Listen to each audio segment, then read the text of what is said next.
Hello दोस्तों, veterans, नमस्कार। मैंने कल एक टेबल बनाई थी नाई सूबेदार दोनों ग्रुपों की। तो उसके बाद मेरे पास एक डिमांड आई कि सूबेदार ग्रुप एक्स और सूबेदार ग्रुप वाई की भी बनाओ सर। तो मैंने आज इसको बना दिया है और इसके बारे में मैं अभी आपको बताऊंगा। लेकिन उससे पहले मेरे कुछ कमेंट्स आए हुए हैं और कुछ मेरे पास जानकारियां हैं, उनको देना चाहता हूं। ये कोई मौसमी विश्वास जी हैं, ये सूबेदार मेजर हैं। बड़ा ही विनम्रता के साथ बोले, मैं हाथ जोड़कर प्रार्थना करता हूं कि एक चार्ट आप सूबेदार मेजर का बनाओ। सूबेदार मेजर साहब, आप हाथ जोड़ने की ज़रूरत नहीं है, आप आदेश कीजिए, आपका चार्ट बन जाएगा। लगभग 2 दिन लगेंगे, क्यों बड़ा टाइम लगता है इसमें बनाने में। वो कई जगह से फिगर लेनी पड़ती हैं, तो तब कहीं जा कर के ये बनता है। इस वर्ष का अभी कुछ कमेंट कर रहे थे कि सर हमारी पुरानी हिसाब से पेंशन आई है, इस पर नई पेंशन के हिसाब से नहीं आई है। हाँ, किसी का नए हिसाब से आ रहा है और किसी का पुराने हिसाब से आ रहा है। किसी की OROP 2 की पेंशन रिवाइज कर दी है और किसी की नहीं की है। ये घबराने की बात नहीं है। मैं आपको बताना चाहूँगा, जो लाइव डाटा OROP 2 टेबल का गलत किया है, उसका हमने एक लेटर तैयार कर लिया है और उसे हम माननीय प्रधानमंत्री जी और माननीय रक्षा मंत्री जी, डिफेंस सेक्रेटरी और DSW को भेजने वाले हैं। अभी आपको मैं बताना चाहूँगा कि जो एक्स ग्रुप, जो 6200 वाला है, जो पूर्व सैनिक हैं, जो इस पर एंटाइटल्ड हैं, वो मन बना रहे हैं, लगभग मन बना चुके हैं और ये EFT जाने की तैयारी कर रहे हैं। तो मुझे बताया गया है कि कई जगह से इसकी तैयारियां हो रही हैं। और दूसरा, जो एयरफोर्स के जितने भी एक्स वाले हैं, इन सब के लिए, क्योंकि इनका हेडक्वार्टर दिल्ली में है, तो ये बताया गया है कि आपका बेटर यही रहेगा कि आप दिल्ली में अपनी EFT में डालें। और हम भी उसमें आते हैं, हमारे चेयरमैन भी उसमें आते हैं। तो हमने कहा है उनसे, लोगों से, कि हम यहाँ जो दिल्ली EFT है, जब शुरू हो जाएगा उसको हम फॉलोअप कर लेंगे।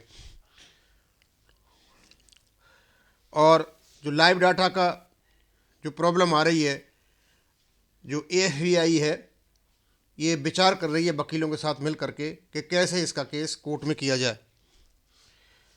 और जो एजिटेशन हो रहे हैं जंतर मंतर पर, एक तो 20 तारीख को है फरवरी को, एक 12 मार्च को है। हम बताना चाहते हैं कि जो ये एजिटेशन है, हमारा एक ही उद्देश्य है कि OROP जो गड़बड़ी हुई है वो प्राथमिकता वाला पॉइंट है, प्राथमिकता वाला इश्यू है। और दूसरे जो पॉइंट्स हैं वो हो सकते हैं। हमने कहीं सुना था यूट्यूब पर कहते हुए कि जो 20 तारीख को फरवरी को जो एजिटेशन हो रहा है, उसका OROP से कोई लेना देना नहीं है, केवल PMR और फैमिलीज और जो अर्दली सेवा चलती है उसमें आर्मी में, उसके खिलाफ है। हम आपको स्पष्ट बता दें कि हमारा एक स्पष्ट मत है, क्योंकि OROP की वजह से जो JCOR को डिच किया गया है, उसके खिलाफ हम खड़े हैं। और जो भी संगठन इसको पूरे जोड़ तोड़ से आगे उठाएगा, हम उसके साथ होंगे, तन से, मन से और धन से। हम धन से हम कंट्रीब्यूट कर सकते हैं, यदि ज़रूरत नहीं है तो कोई बात नहीं है। मन से चाहे किसी भी प्रकार का एजिटेशन करे कोई, चाहे OROP हो या न हो, हम मन से उसके साथ हैं। लेकिन जहाँ तक तन का बात है, शारीरिक फिजिकली रूप में प्रेजेंट होने वाली बात है, तो हम बताना चाहते हैं कि हम केवल और केवल उसी संगठन का साथ देंगे जो संगठन OROP के मुद्दों को पूरे जोड़ तोड़ से उठाएगा। और अब मैं आपको बस और बताना चाहता हूँ, अभी तक मैं शाम को ये वीडियो बना रहा हूँ, कल ये आएगा। तो जो AIC पेन के जो स्लैब हैं, अभी तक हमें पता नहीं चला है। हम आशा कर रहे हैं कि वो आ जाए और 4% DA की लगभग हमारे लिए एक खुशखबरी और मिल जाए। लेकिन जब आ जाएगा, या तो रात में आएगा, या हो सकता है मैं वीडियो बना रहा हूँ इसके बाद वो आ जाए। तो उसी जैसे ही आएगा हम आपको जानकारी दे देंगे। अब मेरे साथ एक चार्ट लगा हुआ है और बड़ी तैयारी करनी पड़ती है इसके लिए। कभी कभी तो मुझे कई लोगों से सुनना भी पड़ता है। पता नहीं, आज एक श्रीमान जी कह रहे थे बंद करो ये दुकान। अब भैया तुमको दुकान लगती होगी, मुझे तो बहुत मेहनत करनी पड़ती है। अब ये सूबेदार एक्स और सूबेदार वाई दोनों का साथ साथ है। तो पहले तो हम ये देखेंगे कि इनकी UROP2 की जो टेबल है 666 सर्कुलर है इसका, और UROP1 की जो टेबल है वो 555 है। अब इन दोनों को हम जब देखते हैं तो देखिए आप कि 15 साल में जो UROP1 की जो फिगर है सूबेदार एक्स की ज़्यादा है और UROP2 में कम है। उसके बाद 15.5, 16, 15.5 और 17 साल तक ये ज़्यादा हो जाती है, और उस बाद 17.5 से लेकर के 22 साल तक फिर कम हो जाती है, और उसके बाद ये फिर ज़्यादा हो जाती है। भाई अपनी तो समझ में नहीं आता ये कर क्या रहे हैं। और इन्हीं ईयर्स में ये जो दिखाई गई हैं जो नायब सूबेदार वाई ग्रुप है उनकी बढ़ती है।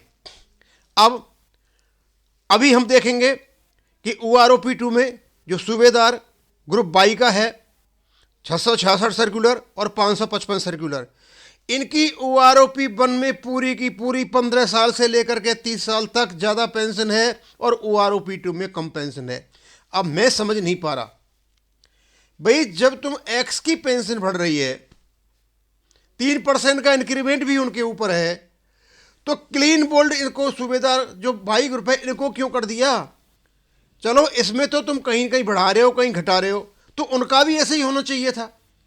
यानी कहने का मतलब यह है कि इन्होंने मन मर्जी से arbitrarily my way is highway, मैं अपनी चलाऊंगा, वो चला करके इन्हें कोई लैब डाटा नहीं लिया है, सिर्फ और सिर्फ ये काम किया है। अब एक चीज़ जो खास करके मैं इन टेबल में बताना चाहता था वो ये था, एक नरेटिव सेट किया गया, एक स्वांग सेट किया गया, और अभी भी यही स्वांग मेजर जनरल सतवीर सिंह साहब जंतर मंतर पर चला रहे हैं। कहते हैं कि जो नोशनल मैक्सिमम था 2013 में जो दिया था JCOR को, खास करके JCO को, उसमें फ़ायदा हुआ था, उस फायदे की वजह से ये कम हुई है, और उसी फायदे से UROP1 में टेबल आई थी। हम आपको यही चीज़ बता रहे हैं। अब यहाँ मैंने 2 सर्कुलर ले रखे, एक 430 और एक है 568। ये 430 सर्कुलर और 501 सर्कुलर दोनों एक ही हैं। चाहे 430 ले लो, ये एक साथ 2009 से लागू था, उसके बाद सिपाही टू हवलदार कुछ बढ़ गया था, उसका सर्कुलर 501 हो गया, लेकिन हमारी फिगर बदली नहीं थी, तो ये 501 ले लो, एक ही बात है, 501 2013 का है। तो आप देखोगे कि जो बिना नोशनल मैक्सिमम है, जो 568 सर्कुलर है, 15 साल से लेकर के 20.5 साल तक नोशनल मैक्सिमम से फायदा नहीं है। जो नॉर्मल पेंशन है 568, उससे फायदा है। ये मिनिमम फिटमेंट टेबल का 50% है। और उसके बाद जब आगे चलते हो 21 साल के बाद, यहां इसका जो नोशनल मैक्सिमम है वो थोड़ा थोड़ा सा बढ़ जाता है, 100, 200, 500 रुपये। तो क्या कोई व्यक्ति जो 15 साल से चलेगा तो 21 साल में इंक्रीमेंट नहीं होंगे? उसके इंक्रीमेंट भी होंगे, आगे बढ़ेगा भी। यानी कहने का मतलब यह है कि यहाँ नोशनल मैक्सिमम का कोई भी असर नहीं है। नोशनल मैक्सिमम एक बहुत बड़ी खेली हुई चाल थी, और चाल ये थी, पहले तो तुम क्या है उनको वेटेज दे दो, और उसके बाद उसको पेंशन को 33 ईयर्स का बना दो, और 30 ईयर बना, फिर उसके बाद डिवाइड कर लो, यानी वहीं के वहीं रख दिया सारा का सारा। इसलिए इससे कोई फ़ायदा नहीं है। और उसी प्रकार जो नोशनल मैक्सिमम और नॉर्मल पेंशन है ये वाई ग्रुप का है। वाई ग्रुप में भी 21 साल तक इस नोशनल मैक्सिमम का कोई फर्क नहीं है। केवल 21 साल तक यदि पेंशन ज़्यादा है तो नॉर्मल तरीका से, यानी मिनिमम फिटमेंट टेबल से ही ज़्यादा है।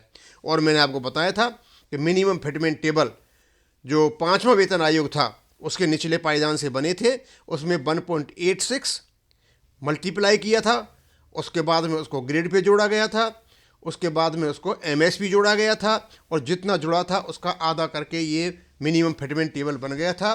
और ये 6वें वेतन आयोग की शर्त थी कि आप अपनी पेंशन जब निकालो तो लास्ट पेट्रोल का 50% कर लो, या आप ऑलरेडी पेंशन ले रहे हो तो 2.26 से मल्टीप्लाई कर लो। इन दोनों से कंपेयर करोगे कि ये किसी भी हालत में ये मिनिमम फिटमेंट टेबल से कम नहीं हो। मिनिमम फिटमेंट टेबल का मतलब ये था, पहली बार एमएसपी आई थी, पहली बार ग्रेड पे आया था, और वो एक व्यक्ति की पहले महीने की तनख्वाह होती थी। तो क्या 15 साल वाले व्यक्ति को और एक सिपाही की पहले महीने की तनख्वाह का आधा भी नहीं मिलेगा? यही उसमें सिद्धांत था, लेकिन वो भी इन लोगों ने नहीं दिया था।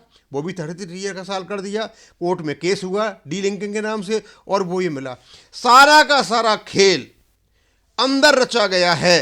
इनमें मिनिमम फिटमेंट टेबल का जेसीओज की पेंशन पर ना तो ओआरओपी 1 पे असर है और ना उनकी पेंशन पर असर है। किसी प्रकार का कोई असर नहीं है। हाँ, एक आता है जो सूबेदार हैं एक्स ग्रुप के, वो कहते हैं कि उनकी पेंशन पहले ज़्यादा थी, बाद में कम हो गई, उनके एक इंक्रीमेंट का फ़र्क पड़ा हुआ है। यदि उनको एक इंक्रीमेंट सही मिल जाता तो वो भी सही हो जाती, वो भी इधर उधर नहीं जाती। यानी कहने का मतलब ये है कि जो नरेटिव इन लोगों ने बनाया, जो स्वांग इन लोगों ने बनाया है, एक कहानी इन लोगों ने बनाई है, और ख़ास करके हमारे अफसरों ने बनाई है, हमारे ब्यूरोक्रेट्स ने बनाई है कि जेसीओज को पहले ही क्या जो नोशनल मैगजीन उसका वो फ़ायदा हो गया था, इसलिए नुकसान है। ये झूठी और सरासर एक शैतानी भरी कहानी है। अब मैं इसको यहीं ख़त्म करूँगा। थैंक यू, धन्यवाद।